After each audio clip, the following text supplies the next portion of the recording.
Harvesting and freezing celery from your garden to use in soups and stews all winter long, broths, all kinds of beautiful cooking. Come with me, we'll do it together. Easy peasy. So I just pull out the celery and I just cut the soil off. A fantastic bounty, look at that. I'm tickled because we're gonna have more than enough celery for the winter. Wash it well,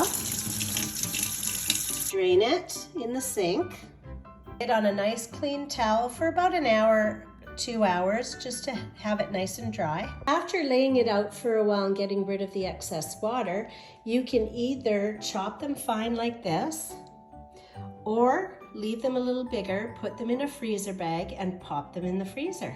So one of my favorite things is definitely taking your beautiful organic celery from the garden and having it for the winter for beautiful sauces, broths, soups, whatever you use sauteed celery for, you have it from your garden, right?